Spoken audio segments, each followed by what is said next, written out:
The Everlasting Man by G K Chesterton. Book 2, Chapter 2, Part 2. First, a man reading the Gospel sayings would not find platitudes. If he had read, even in the most respectful spirit, the majority of ancient philosophers and of modern moralists, he would appreciate the unique importance of saying that he did not find platitudes. It is more than can be said even of Plato. It is much more than can be said of Epictetus, or Seneca, or Marcus Aurelius, or Apollonius of Tyana. And it is immeasurably more than can be said of most of the agnostic moralists and the preachers of the ethical societies, with their songs of service and their religion of brotherhood. The morality of most moralists, ancient and modern, has been one solid and polished cataract of platitudes, flowing for ever and ever. That would certainly not be the impression of the imaginary independent outsider studying the New Testament. He would be conscious of nothing so commonplace, and, in a sense, of nothing so continuous as that stream. He would find a number of strange claims that might sound like the claim to be the brother of the sun and moon, a number of very startling pieces of advice, a number of stunning rebukes, a number of strangely beautiful stories. He would see some very gigantesque figures of speech about the impossibility of threading a needle with a camel, or the possibility of throwing a mountain into the sea. He would see a number of very daring simplifications of the difficulties of life, like the advice to shine upon everybody indifferently, as does the sunshine, or not to worry about the future any more than the birds. He would find, on the other hand, some passages of almost impenetrable darkness, so far as he is concerned, such as the moral of the parable of the unjust steward. Some of these things might strike him as fables, and some as truths, but none as truisms. For instance, he would not find the ordinary platitudes in favor of peace. He would find several paradoxes in favor of peace. He would find several ideals of non-resistance, which, taken as they stand, would be rather too pacific for any pacifist. He would be told in one passage to treat a robber not with passive resistance, but rather with positive and enthusiastic encouragement, if the terms be taken literally, heaping up gifts upon the man who had stolen goods. But he would not find a word of all that obvious rhetoric against war which has filled countless books and odes and orations. Not a word about the wickedness of war, the wastefulness of war, the appalling scale of the slaughter in war, and all the rest of the familiar frenzy. Indeed, not a word about war at all. There is nothing that throws any particular light on Christ's attitude towards organized warfare, except that he seems to have been rather fond of Roman soldiers. Indeed, it is another perplexity, speaking from the same external and human standpoint, that he seems to have got on much better with Romans than he did with Jews. But the question here is a certain tone to be appreciated by merely reading a certain text, and we might give any number of instances of it. The statement that the meek shall inherit the earth is very far from being a meek statement. I mean, it is not meek in the ordinary sense of mild and moderate and inoffensive. To justify it, it would be necessary to go very deep into history and anticipate things undreamed of then, and by many unrealized even now, such as the way in which the mystical monks reclaimed the lands which the practical kings had lost. If it was a truth at all, it was because it was a prophecy, but certainly it was not a truth in the sense of a truism.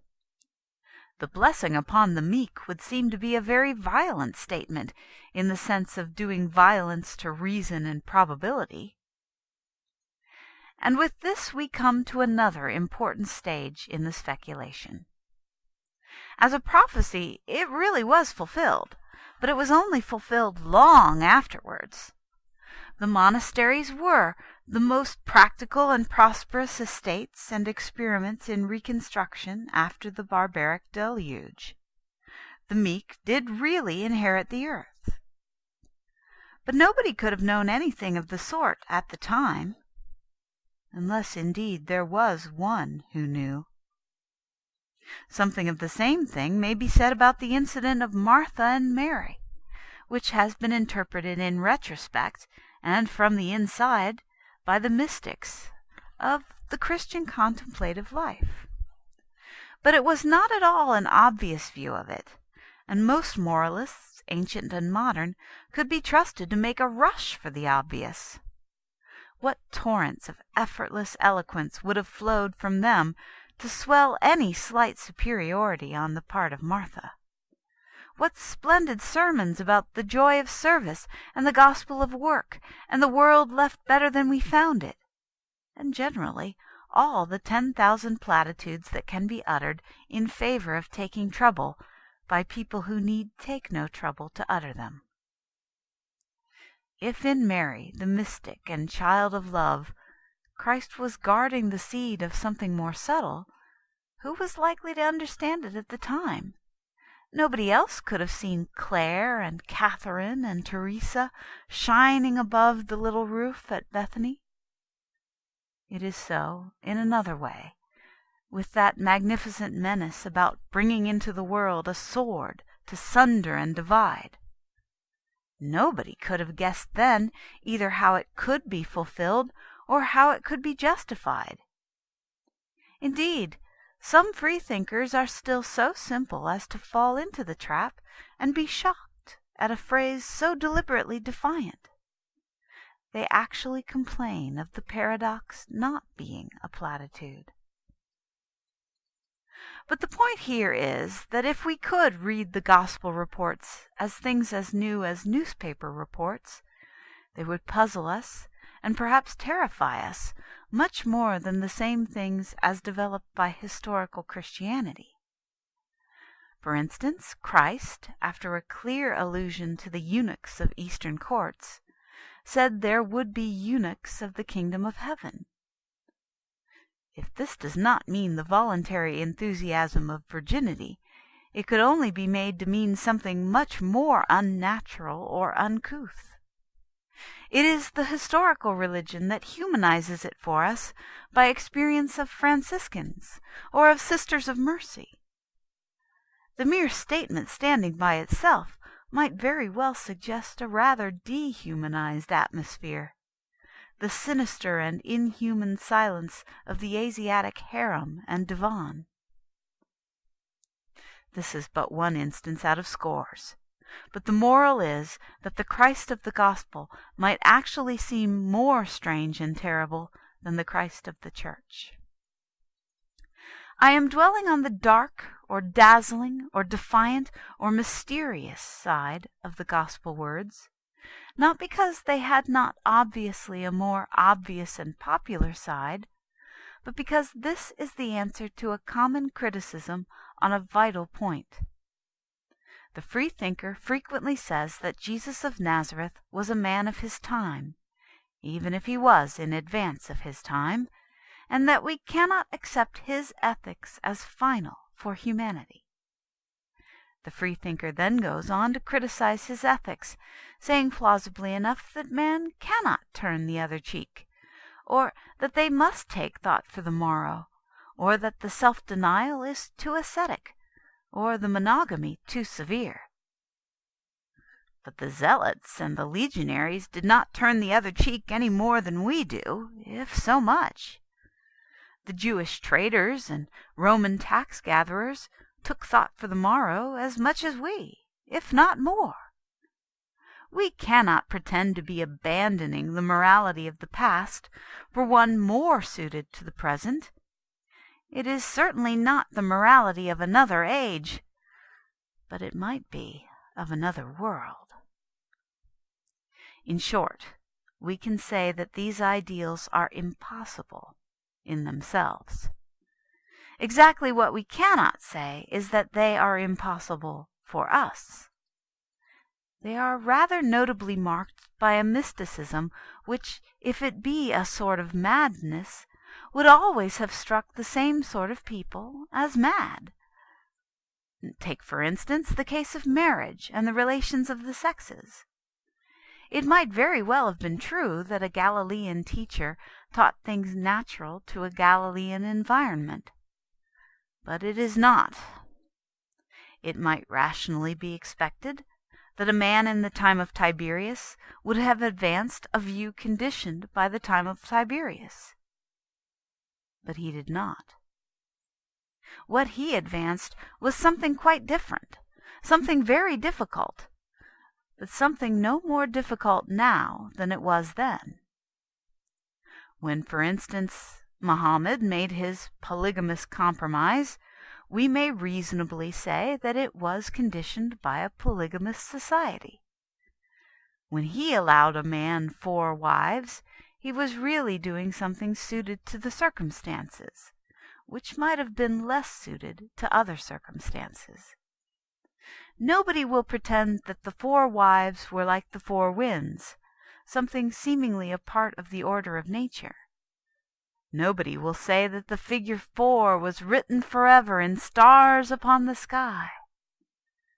But neither will anyone say that the figure 4 is an inconceivable ideal, that it is beyond the power of the mind of man to count up to 4, or to count the number of his wives and see whether it amounts to 4. It is a practical compromise, carrying with it the character of a particular society. If Muhammad had been born in Acton in the 19th century, we may well doubt whether he would instantly have filled that suburb with harems of 4 wives apiece. As he was born in Arabia in the 6th century, he did in his conjugal arrangements suggest the conditions of Arabia in the 6th century. But Christ, in his view of marriage, does not in the least suggest the conditions of Palestine of the 1st century. He does not suggest anything at all, except the sacramental view of marriage as developed long afterwards by the Catholic Church. It was quite as difficult for people then as for people now. It was much more puzzling to people then than to people now. Jews and Romans and Greeks did not believe, and did not even understand enough to disbelieve, the mystical idea that the man and the woman had become one sacramental substance. We may think it an incredible or an impossible ideal, but we cannot think it any more incredible or impossible than they would have thought it. In other words, whatever else is true, it is not true that the controversy has been altered by time. Whatever else is true, it is emphatically not true that the ideas of Jesus of Nazareth were suitable to his time, but are no longer suitable to our time. Exactly how suitable they were to his time is perhaps suggested in the end of his story. The same truth might be stated in another way, by saying that if the story be regarded as merely human and historical, it is extraordinary how very little there is in the recorded words of Christ that ties him at all to his own time. I do not mean the details of a period which even a man of the period knows to be passing. I mean the fundamentals which even the wisest man often vaguely assumes to be eternal. For instance, Aristotle was perhaps the wisest and most wide-minded man who ever lived. He founded himself entirely upon fundamentals, which have been generally found to remain rational and solid through all social and historical changes. Still, He lived in a world in which it was thought to be as natural to have slaves as to have children. And therefore he did permit himself a serious recognition of a difference between slaves and free men. Christ, as much as Aristotle, lived in a world that took slavery for granted. He did not particularly denounce slavery. He started a movement which could exist in a world with slavery, but he started a movement that could exist in a world without slavery. He never used a phrase that made his philosophy depend even upon the very existence of the social order in which he lived. He spoke as one conscious that everything was ephemeral, including the things that Aristotle thought eternal. By that time, the Roman Empire had come to be merely the orbis terrarum, another name for the world. But he never made his morality dependent upon the existence of the Roman Empire or even on the existence of the world. Heaven and earth shall pass away, but my words shall not pass away. The truth is that when critics have spoken of the local limitations of the Galilean, it has always been a case of the local limitations of the critics. He did undoubtedly believe in certain things that one particular modern sect of materialists do not believe. But they were not things particularly peculiar to his time. It would be nearer the truth to say that the denial of them is quite peculiar to our time. Doubtless it would be nearer still to the truth to say merely that a certain solemn social importance, in the minority disbelieving them, is peculiar to our time. He believed, for instance, in evil spirits or in the psychic healing of bodily ills, but not because he was a Galilean born under Augustus. It is absurd to say that a man believed things because he was a Galilean under Augustus, when he might have believed the same things if he had been an Egyptian under Tutankhamun or an Indian under Genghis Khan. But with this general question of the philosophy of diabolism or of divine miracles, I deal elsewhere. It is enough to say that the materialists have to prove the impossibility of miracles against the testimony of all mankind, not against the prejudices of provincials in North Palestine under the first Roman emperors. What they have to prove, for the present argument, is the presence in the Gospels of those particular prejudices of those particular provincials. And humanly speaking, it is astonishing how little they can produce even to make a beginning of proving it. So it is in this case of the sacrament of marriage.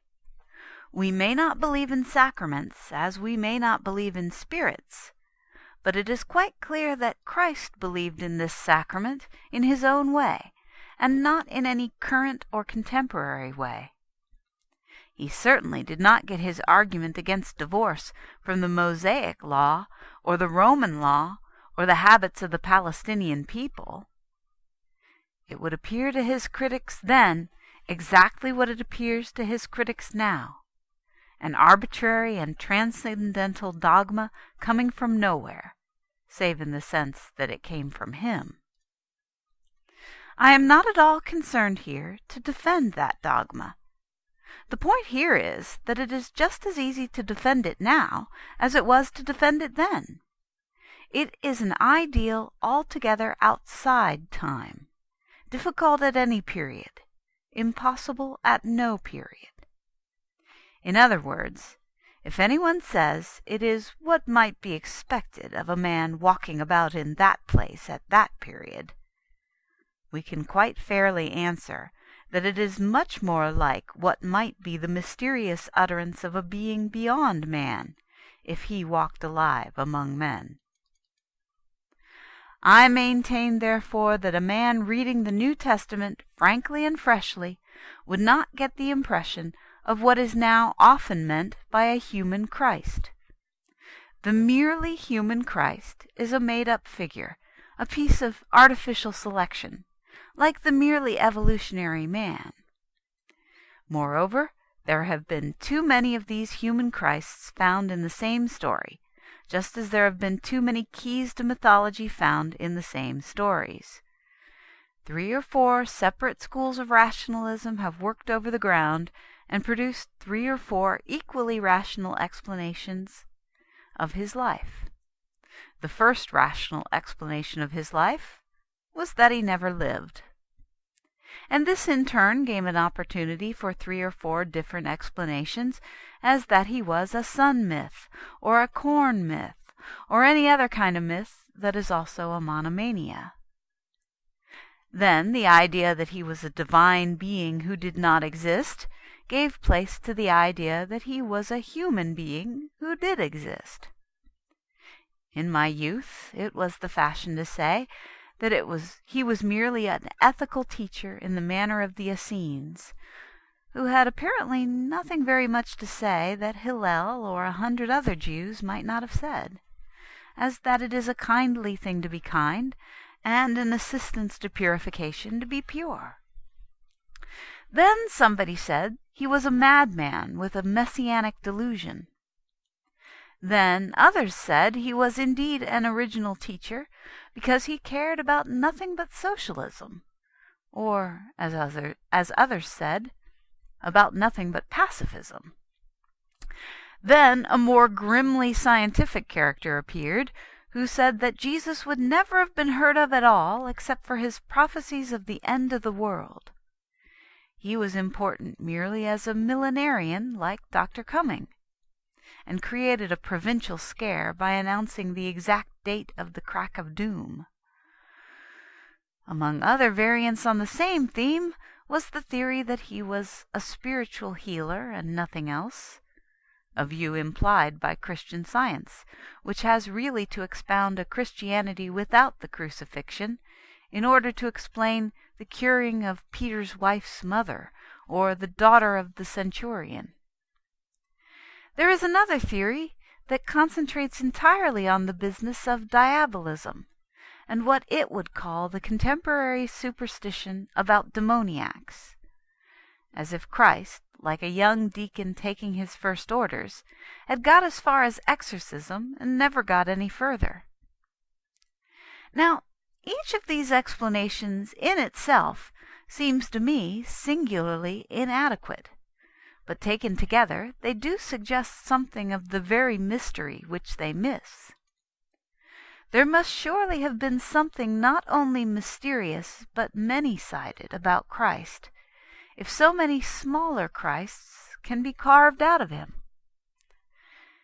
If the Christian Scientist is satisfied with him as a spiritual healer, and the Christian Socialist is satisfied with him as a social reformer, so satisfied that they do not even expect him to be anything else, it looks as if he really covered rather more ground than they could be expected to expect. And it does seem to suggest that there might be more than they fancy in these other mysterious attributes of casting out devils or prophesying doom. Above all, would not such a new reader of the New Testament stumble over something that would startle him much more than it startles us? I have here more than once attempted the rather impossible task of reversing time and the historic method, and in fancy looking forward to the facts, instead of backward through the memories. So I have imagined the monster that man might have seemed at first to the mere nature around him. We should have a worse shock if we really imagined the nature of Christ named for the first time. What should we feel at the first whisper of a certain suggestion about a certain man? Certainly it is not for us to blame anybody who should find that first wild whisper merely impious and insane. On the contrary, stumbling on that rock of scandal is the first step. Stark, staring incredulity is a far more loyal tribute to that truth than a modern metaphysic that would make it out merely a matter of degree. It were better to rend our robes with a great cry against blasphemy, like Caiaphas in the judgment, or to lay hold of the man as a maniac possessed of devils, like the kinsman in the crowd, rather than to stand stupidly debating fine shades of pantheism in the presence of so catastrophic a claim. There is more of the wisdom that is won with surprise in any simple person, full of the sensitiveness of simplicity, who should expect the grass to wither and the birds to drop dead out of the air, when a strolling carpenter's apprentice said calmly and almost carelessly, like one looking over his shoulder, "Before Abraham was, I am." End of Chapter 2 of Book 2.